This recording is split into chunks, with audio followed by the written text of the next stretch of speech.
Recording has started. Make sure my stash looks good. Ready? I'm 5, ready. 4, 3. Let us heads. We are back with another episode of Please Let Us Golf, the podcast special edition. We've been doing some special editions lately. Shanksgiving. We know hyper creative. Who could think? Who could have thought of something that creative in the world of golf? A play on shanks and things. But we know it's Thanksgiving week coming out. And guess what? You're going to be traveling. You're going to have the kids in the back. They're going to have the pads. You're going to have a podcast plan. So we hope to give you a good one. But also, you're going to be with the in-laws. Go back. We have some deep dives that have released this last month. We're talking Erin Hills. We're talking Sand Valley Golf Resort.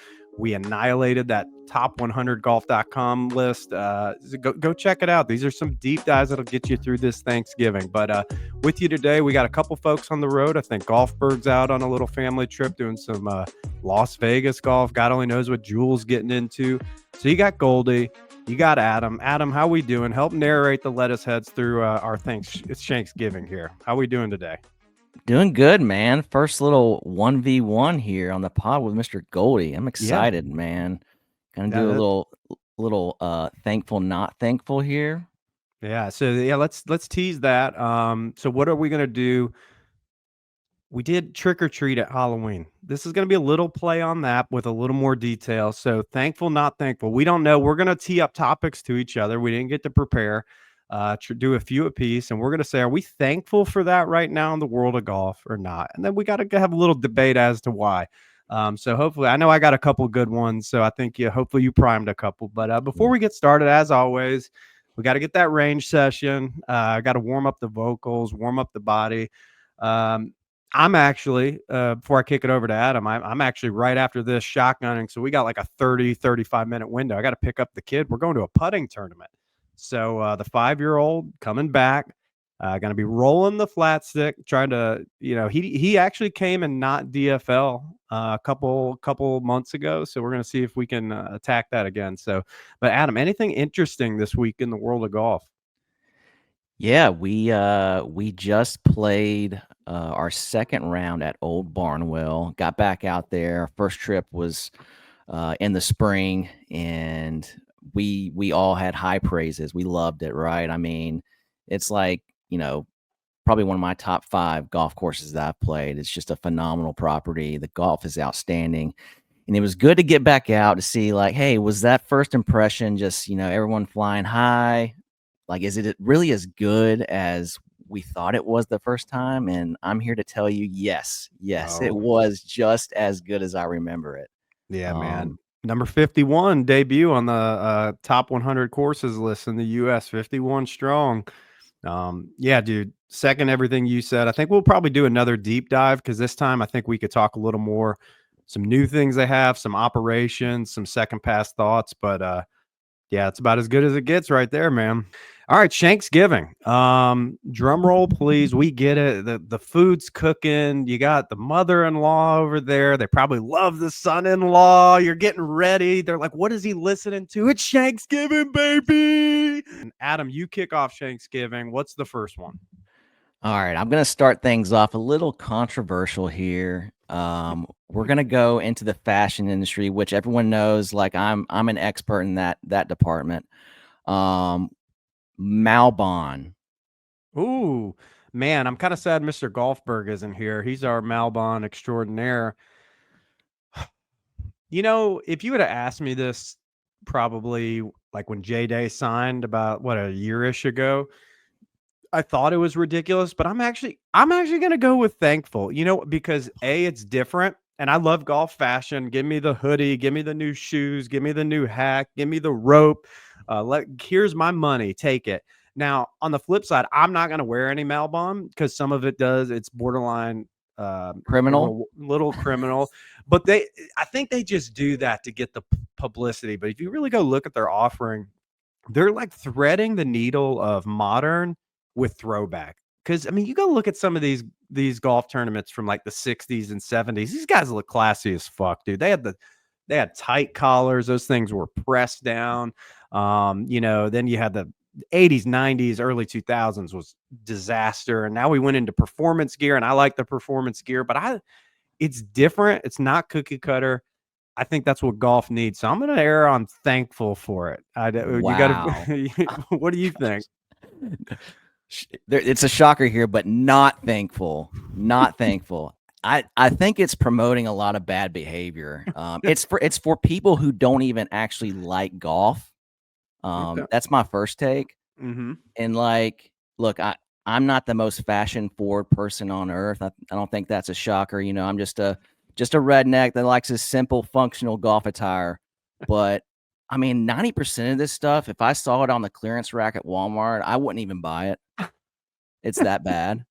And then not to mention, I mean, what we got $500 sweaters on their site, $80 t-shirts, It's $70 hats. What are we doing?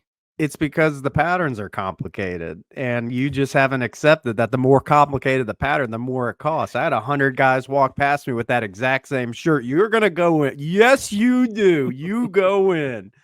Yeah, man, I get it. It's not for everyone, but I think it's It's cool. I mean, it's for like 0.001% of golfers probably. Like you can't show up on the golf course wearing Malbon unless you got first of all, you got to be like a plus something handicap. That's the first requirement for Maybe. me. Ugh, yeah, I guess. But it's probably reserved for some upscale golf outings. I'll give you that. But all right, that's probably enough on Malbon. So I get to tee one up now. Okay. I got overzealous. I wanted to jump in first because I got one. I'm curious where you're gonna go with this. Thankful or not thankful? Good, good. Oh, man, you're gonna make me take a shot at the good boys? You better You gonna watch get us out. you gonna get us canceled? We're already canceled from everyone hates this anyway. So what's the point? Oh, man, I'm gonna go not thankful. That's gonna be a controversial take, but um, I don't think it's real or authentic golf that they're putting out. Oh, Yeah, I know. Hey, honestly, I think if you asked AI to create like a golf YouTube account, I think it's good. damn. Yeah. There's a lot of, oh, watch us play 9 holes with tennis rackets and baseball bats, or we're gonna spin the wheel. And it's like everything that gets pushed out. Look, I know it's not for me. It's a the Gen Zers love it. I'm gonna sound like old man yelling at the clouds here Yeah, as a dude. millennial, Oh god, these but dirty millennials. No I know, fun. I know, no fun at all. No aggressive attire. No fun on the golf course. Keep going. So far, I'm very not thankful. Um, but yeah, like they've cornered the Gen Z market. Nobody north of 30 is watching this stuff that I know of. But everything they push out, it's like how many likes, how many views can we get? I just don't know if they actually really know golf or even like golf. Guess that's my take. That's ooh. There's parts that I agree with. I think they definitely represent a new age of golf. They represent a little growth of Are you the thankful game. or not thankful? Let's go there. Come Um, on. I'm gonna say I'm thankful because I respect the fact that they were pioneers in a space that is helping turn golf on its head. Because I think anything we can do to kind of needle the PGA Tour and make them force them to make some different decisions, I'm kind of gonna ride for. Um, The Creator Classic, man. What? no, that's so. I guess that's the thing. Like I'm struggling with I think they were a pioneer in alternative golf media, just the portion of alternative golf media that they pursue. Not for like you said, I've watched it. I think it's my take is like it's too much about them and not enough about golf. And I've had the same thing. Like when Garrett was with them and he's bloated. I mean, he's huge now, right? I mean, not Garrett, Grant. He's a little cheesy for me, but seems like nicest kid in the world. At least what they're doing is like going to golf courses that you should know about and get to see, and they're kind of like walking you through some of the like, hey, we're going to where this major was held. Now it's still too cheesy for me, but yeah, goods like I don't get it, but I'll say what they did, I'm thankful for because they made golf a bigger space in this sphere. So I'm not going to be a hater on it. Yeah, I might have been a little too harsh on the Good Boys. I mean, No, we're look, chopping it look, up. We're gonna say I that have no Adam hate problem with them. the pod promo is Adam hates good. So yeah. Definitely But getting a cease and desist from Good. all right. So let's move on, Adam. What's the second one you got for me? All right, this is something that's near and dear to my heart, and I'm so glad finally the governing bodies are doing something about it. Big The government guy. big government's finally doing something. The golf rollback. Thankful Okay. or not thankful? The golf ball rollback. So that's coming online for the pros in a year or 2 years. Supposedly for the AMs a year after that or something. You know, I, depending on what day of the week we film this, I change my mind. I'm gonna say I'm not thankful for this. Uh, and I still struggle because it's like I almost respect the fact that they're gonna do a universal rollback more so than like just because it's sick, like fuck it all. Like, yeah, let's piss off the whole golf world. Um, I think I what I would still say, question how much though it's gonna affect, like, just the typical amateur golfer. I don't know. I think effect is all relative, but I'll say something in the professional game is super off, and I'm less and less interested in professional golf every year I get older. Obviously, the majors are sick, but like it's actually not a very interesting form of golf to watch. And I think a big part of that is boring courses, soft conditions. It's and the golf ball is a huge part of that. But I still think it's not going to really materially change some of those issues because they're not going to be willing to go after other root causes. So I don't know. I'm gonna say not. And selfishly, like I'm gonna get older and I don't need a ball that's gonna get spinnier. And I think I'm in that weird subset of good amateur golfer with high like professional swing speed, but that's not anywhere near a pro.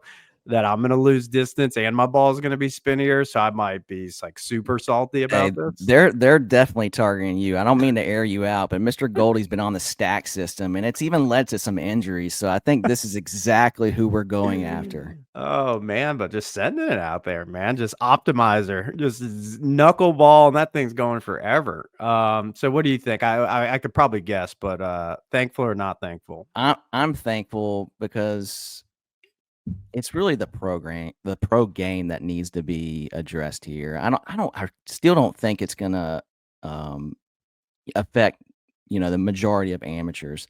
It's really the pros and, like, the there's just not a whole lot of variety from tournament to tournament. When you turn on the TV, it's a wedge fest for the most Yeah. part, and there's a lot of great golf courses. I'm a golf course savant. I love these just classic golf course, and you can't go to a lot of them. The pro game has just become so long that they've become obsolete, and you just can't do it.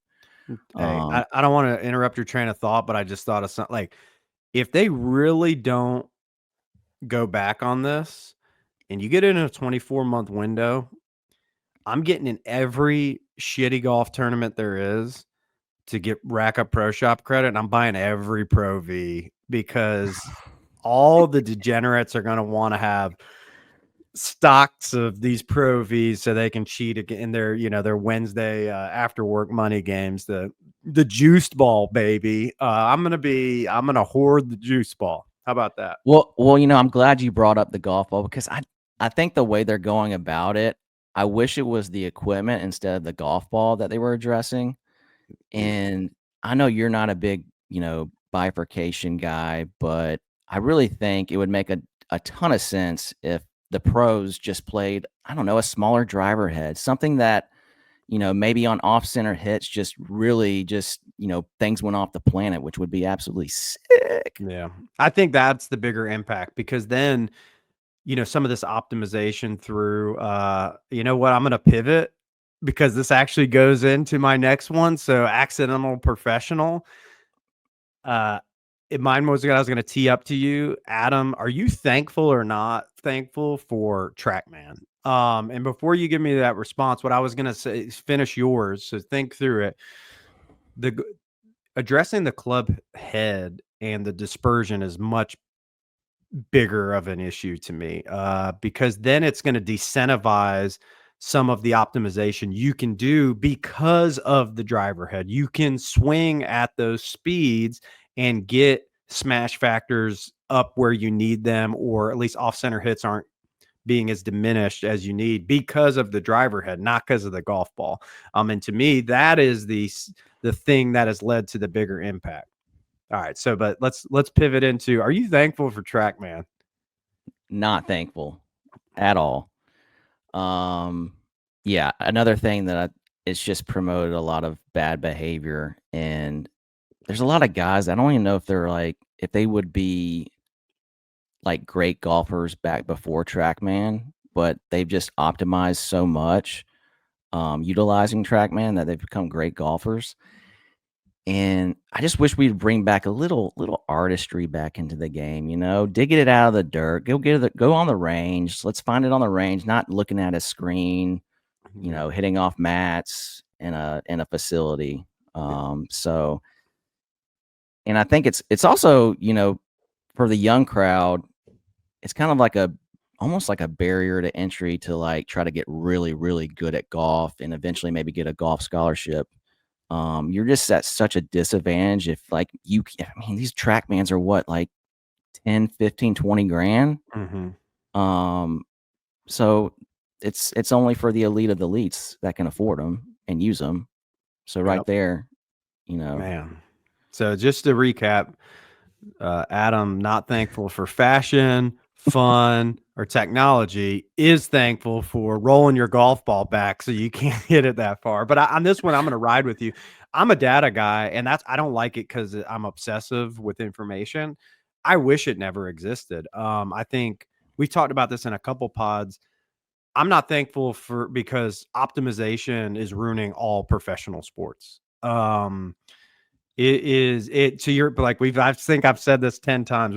There is no just roll the ball on the blacktop, pick your team, and let's go at it now. It's just like everybody's doing the same shit. And I know the counter would be, well, eventually that pendulum swings and people counter and find where those gaps are. But those margins are getting so tight now to where it's just not.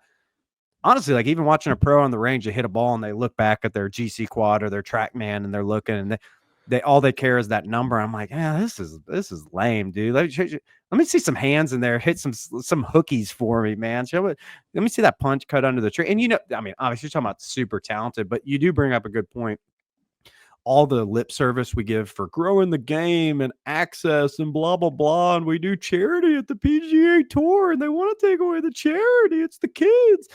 Meanwhile, you're just pushing a system that makes it impossible, right? Like right. you're like, shit. These kids coming up now, I mean, they're living through that data, and it's like, man, it's They're just, absolutely launching it now. yeah, it's not for me. So, anyways, all right. So that was good rollback track, man. Let's kick it back over to you, Adam. What's the one you got? What's the next one you got for me? All right, this is where things might get off the rails. It's gonna get a little weird. We might get canceled. Oh no, But I'm gonna pose this so question to you. political. Yeah, are you thankful or not thankful for Saudi Arabia? Well, let me answer it 2 ways. One, if anybody from Saudi Arabia is listening, we're open, ready, and willing to accept any funds available. It's so Saudi Arabia. Let me give some clarity. I'm assuming you're talking relative to the game of golf and what their impact. And you know what I'm Yes. gonna say? Literally No, not at today, all. I wasn't I was talking non-golf, just actually. non-golf. Yeah, just their place in the world. Let me think about that for a second. Oh yeah, but I'm I'm thankful. Um, because the PGA Tour and the professional golf ecosystem has been this good old boy, self-sustained, like slow drip bad product for the last few decades. And Tiger saved them. Everyone knows it. But these Florida, Texas, Arizona PGA Tour players that want to mandate. I want to have my cake and eat it too. I want to have my 2 kids when I'm 27, and I want to be able to drive to 5 tournaments, and I don't want to travel. But I also expect that I'm so special that I should never lose my status, and I should make 30 to $60 million a year. Got the thumbs up. I don't know if that comes up on StreamYard, but the thumbs up came on the screen. Um, and it's like, dude, I'm not unrealistic. These guys should make, it's insane what they do. They should make money, but it is horseshit. It's corporate cronyism. And let me, like, is Saudi Arabia the long term answer? No, but they were the only people willing to go, this is so ripe for disruption. Like, this is easy to upend because I'm going to throw money at it and you can't sustain it. And it's just going to, every sore you have is going to open and those wounds are going to get deeper and deeper, and there ain't shit you can do about it. So in this time, am I thankful they did it? Yes. Am I terrified that professional golf is just never going to be salvaged and it's going to result in a too shitty system? Oh, yeah. Yeah, I'm in the same boat with you. I'm thankful that they're rocking the boat and everything. It's just a bunch of funny money right now in golf. I mean, these, like you said, these guys, they're making outrageous amounts of money for like what? That isn't, There's that nothing isn't, backing up. yeah, there's nothing actually backing it, right? Like it's in the counter is, well, Saudi is. And I'm like, yeah, exactly. Like there's not a free market that is backing any of these increases, and now they're so fat. There's nothing. Yeah, there's no It's gonna. sports league that operates this way. It's just it's all funny money. And I was hopeful in the beginning maybe it would end with, some sort of private entity actually, really taking things over and taking power away from the pro golfer. I mean, that's really the issue, right? The pro golfer just has way too much That power. they need to be employees, not like co-owners. Absolutely. Like, I mean, they don't care about the product. They don't care about anything regarding the fan or the entertainment product. It's all about the here and now and how much money can flow into my pocket. And that's really the problem that I wish will get solved, but Well, I mean, it's a double-edged sword too, because yeah, they're just gonna they're gonna squeeze that lemon right now. And they don't give a shit about what it's doing to the next 10 or 20 years. And oh, by the way, these guys get to squeeze the lemon. Now they're exiting the game. One of the coolest parts of golf is that you could have your heroes and stars play in their 30s and 40s. These guys are going to be like 32 now, being like, I'm done. Yeah, like, that's yeah, not good either. right. So yeah, it's destined for failure. That's probably a pretty good transition into the next one, because you said private entity, and the PGA Tour would say, hey, we have this private equity, investment now, and we're doing all these creative things, and we're bucketizing to where we still have this, nonprofit element, but this for-profit element. One of the cool, innovative things right out of the gate, the TGL. Adam, Let's are go. are we thankful or not thankful for the TGL? Oh, man, if you would have asked me this question a year ago, I think I would say not thankful, but I'm all in, baby. I'm thankful. I'm all in. Okay, I need to hear this. As more details have come out and the teams have been established, and we've got the Atlanta Drive, we got the Boston Common, we got all the different golf clubs, and look, the teams who's on these teams makes no sense. The collection of teammates, but just how it's gonna work. Look, I know usually stuff like this is not typically for like the actual golfer. It's more of a holy moly, made for TV kind of thing. But I think it's going to be actually kind of sick, especially some of the teams where I want to say Tiger's team is Tiger, Max Homa, Kevin Kisner, and who's the last one? Tom Kim. Hmm. That is a sick team. That's going to be absolutely just look, forget the golf, just like entertainment purposes, going back and forth, talking crap. Like Yeah. that's what I'm here for. I don't know, Hey, man. What do you think? Hey, by before the I way, Uh, No, go ahead. I was Go gonna ahead. say before I give you my response, do you think Tiger can make it through a TGL season without one of the blue TW Foundation Twitter, Instagram posts of announcing a season-ending surgery? Yes or no? I'm gonna say no. Oh God, tough. It's Um, super tough. so TGL, am I thankful for it? I'm gonna say no. Am I gonna be tuned in?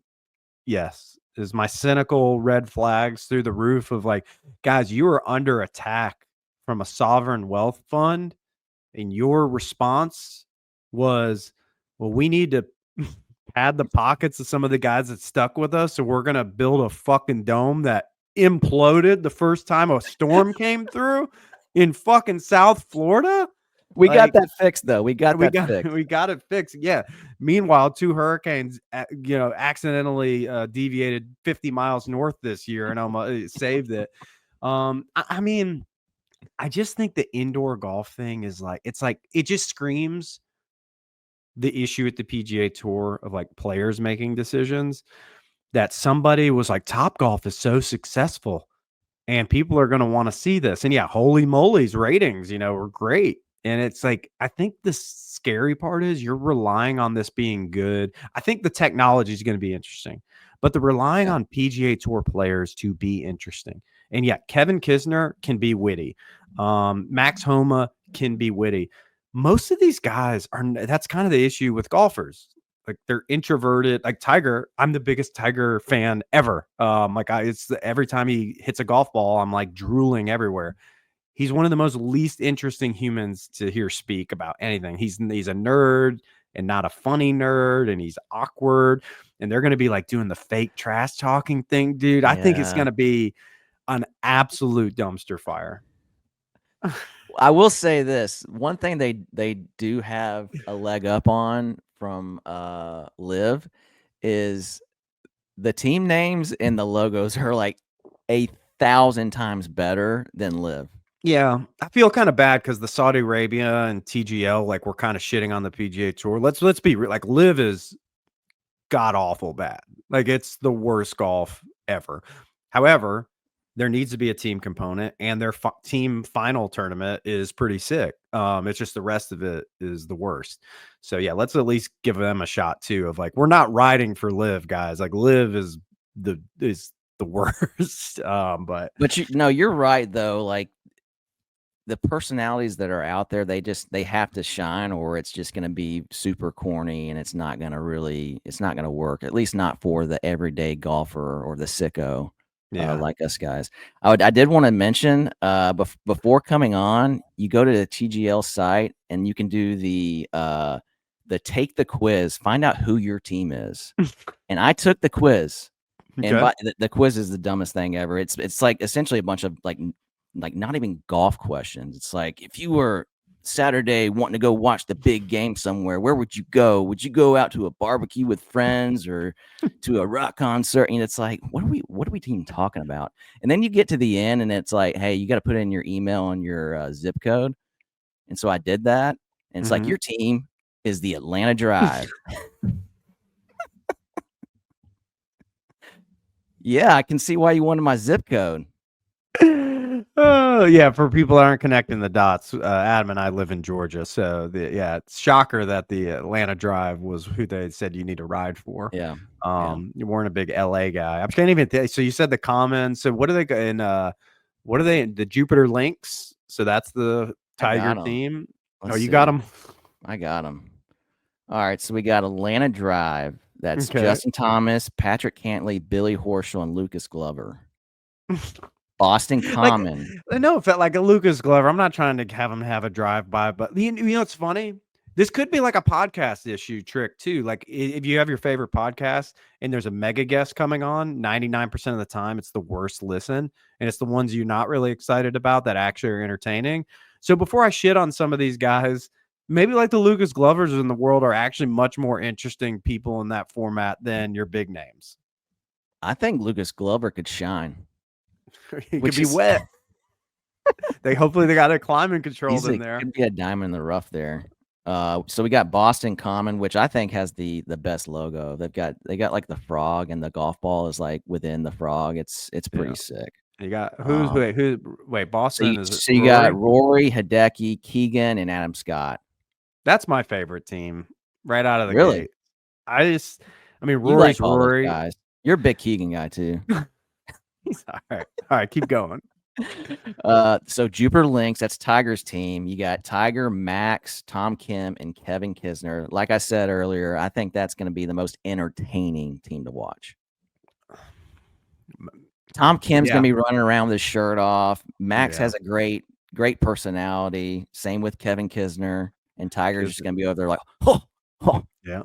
I'm worried. look at this. Man, I think the hard part of personalities are some personalities are really good in micro doses. And then some of them are going to become maybe annoying as shit over time. But all right. That's a good take. That's probably Who, like is that a Kisner take? yes. Yeah. Like how many times can you just be like, I'm here to hit a golf shot, and I'm just like, it's a hobby, and I'm gonna drink a beer, and I'm so drunk, and I don't even care about it, and I hit a flip 9-iron, but we'll see. So this next team, I think could be pretty good. So you got Colin Morikawa, you got Sahith, Corporate Justin Colin. Rose, and Mr. Tommy Fleetwood. Fleetwood's at least the zig where they zag, but those first ones, they're just like they're AI driven golfers, man. Like Yeah, I should be on. you're probably right. New York Golf Club. We got Matt Fitzpatrick, Ricky Fowler, Xander, and Cameron Young. Now that is honestly, they're the ratings are going to tank whenever they're on. Yeah, I That's mean it's unwatchable. yeah, that's Sleepy Hollow. So for that New York scene, that's my take. All right. The last one is the Bay Golf Club. We got Ludwig, Wyndham, Minwoo, and Shane Lowry. They're actually, It's not bad. I bet you they're going to be entertaining to watch. Minwoo's entertaining. They got accents on that team. You got the Australian, you got the Irish. Yeah, that could be a low key entertaining team. Yeah, that'd be good. All right. Anything else on TGL? I think we've spent half the Yeah. pot on it. That wasn't expected. Yeah, I think we're Sick. good there. All right. I'm running low on my quota time here. Do you have one more for me? Actually, I do. Okay. All right, we're gonna hit it really quick. Okay. Thankful or not thankful, walking only courses. Oh, Jesus Christ. That's a podcast. That's a podcast. That should be my answer. And we need Aaron. We need Mr. Golfberg. It's literally out of everything we said, it's an impossible answer. It's impossible. I guess I have to say I'm thankful because the ones that do exist give you an opportunity for some special experiences. But as I'm getting older, I usually err on like the history of the game. We're kind of little architecture-y nerds. We're a little on the puristy side, but also some of it leads to what we're going to cover this winter, caddy scams. I'm all in on this at this point in my life. Is 90% of the caddy world is a scam. Some of these courses are walking only, and they try to say it's because it's like the golf communal experience. You need to walk this the property needs to be special for me to be walking it at this point. I need to have something that I'm like, I am not going to be one with this golf course if I'm not walking it. We've recently played some courses that are walking only. Not Old Barnwell, not a shot at them on them. I think walking that is definitely special, but some of them, I'm like, guys, get over yourself. Give me a cart. Let me zoom around. I know we're lazy, but like time now, like I don't know what else to say. Maybe it's the Oh. golf ball, but these golf courses are big. They're long. Like you're walking 7-8 miles. You're lugging a bag. We'll get a caddy. Well, now caddies expect $250 a fucking round, and they're like dog shit. So it's like, I don't know, man. I think it's a weird trend where it's like, I understand. Yeah, if I'm in Scotland and Ireland and it's 55 degrees and beautiful and it's relatively not dramatic land and it's 6,500 yard golf courses and it's a trip, like I'm all for it. If it's Bandon Dunes, I'm all for it. You're in southeastern United States? Like, no, motherfucker, I don't want to walk your golf course. So I'm gonna say that's where I'm gonna end that take. No, I'm right there with you. I mean, I'm gonna say I'm thankful as long as it makes sense. I totally agree with basically everything that you said. As long as it makes sense, right? If it's one of those, top 10, top 20 golf courses and the terrain isn't like outrageous, if you're not, if we've talked a lot about Aaron Hills where it's like literally you're just walking on the moon, like up and down mountains, and it's a very, very difficult walk. Um, but like you go to places, we just went to Old Barnwell. I don't think it's not a tough walk, and Mhm. your tee boxes are right next to the green. I think that's a place that makes a lot of sense. Yeah. So it's a case by case basis, but as long as it makes sense, I'm for it. I'm thankful for it. But where we go to some of these resort golf courses and it's just they feel like it has to be walking only. It's just what we do.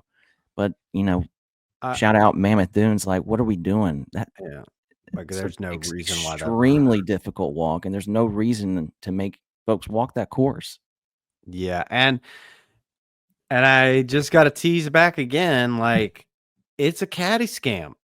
I want people to have good jobs and make money and all this, but it's like golf is expensive enough as is. We're fortunate enough to at least have enough means to get to go do some high level stuff, but sometimes you just get there and you're like, guys, I'm like about to go to war with the $300 to $400 range golf course. I'm almost done with it. Like, I'm not going to them anymore because it's like you have to be delivering something that you can't deliver. And I know like the Bandon's the example, like you can't deliver me that experience. So I'm not giving you 2 grand for 4 days, right? Um, Yeah, shit. the caddy thing really just pisses me off because it's just like it's just pure Well, greed, and they and tell you, golf is nothing but greed. When are we gonna swing the other way, you know? yeah. And it's like they try, and again, it's like PGA Tour saying, if they, oh, well, so you're against charity, you're against the common working person. I'll just say this: the game of golf has moved past caddies being practical. That's kind of where I moved. Like, this is not Sherwood Oaks Country Club and it's 5,800 yards and it's all a bunch of old white dudes and you got the caddy barn there. We got a caddy looper for Saturday because dad doesn't go home with the kids. It's like we're coaching our kids fucking U6 basketball team. We're just too much. The time constraint is an issue. And while I personally I enjoy walking, um, making it difficult to force you into like having a chaperone. I'm kind of running for Golfberg here. This went into a caddy scam conversation, but yeah, I'm thankful that these courses exist because they're usually the nicer ones. But but the Well, you got push, some courses now that are forcing you to take a 4 caddy, like, it's a yeah, requirement now, and it's like, yeah. "Oh," most people have found out, "I don't actually need a caddy," and so, "Oh, we're gonna make you take one." Yeah, it's a really weird. I think it's the rich golf's way of thinking that they are doing it for the people. Like, we're gonna have a caddy program, and it's like, go to any message board about golf and see what these caddies are saying, and like that's all I'm gonna get at. So, It's ridiculous, like, hey, hey, but can as a you counter, we're gonna bring on a caddy who's a caddy at a top golf course in the world and a professional KFT caddy, and he could tell us why we're idiots. But I think I think there's some I don't know how much common ground we're gonna have. can you imagine baseball having a bat boy program? Yeah, that would be any sport. Water boy program, all that. So uh Golf yeah, does the stupidest stuff. yeah. It's It's a terrible game. fake feel good. All right, man. So I'm Ending done on a with great note. Yeah, I'm done. It's the best. I'm done with Shanksgiving. That thankful golf was fun. I really do. I do like that. I can't imagine who came up with that idea. But other than that, any closing thoughts? Are we good? We're gonna we should have probably get into some what's our Thanksgiving meal gonna be? But at this point, I don't got time for it. But I'm getting my corn casserole. I'm getting ham with a little bit of cinnamon, crust on it, brown sugar cinnamon. Sweet potato souffle, baby. Little sweet potato souffle. Some great casserole. When we're in the South, I mean, we're in the Southeast. These casseroles are unbelievable. Everybody comes with heater after heater. So I'm getting ready for it. And I hope you enjoyed the listen. Maybe share it to some family and friends. So the lettuce heads need to sprout and grow into FY25. Let's go, baby. So Let's go. all right, man. So as always, thanks for listening and stay plugged. Comment, like, subscribe. Comment from Aaron or Jewel.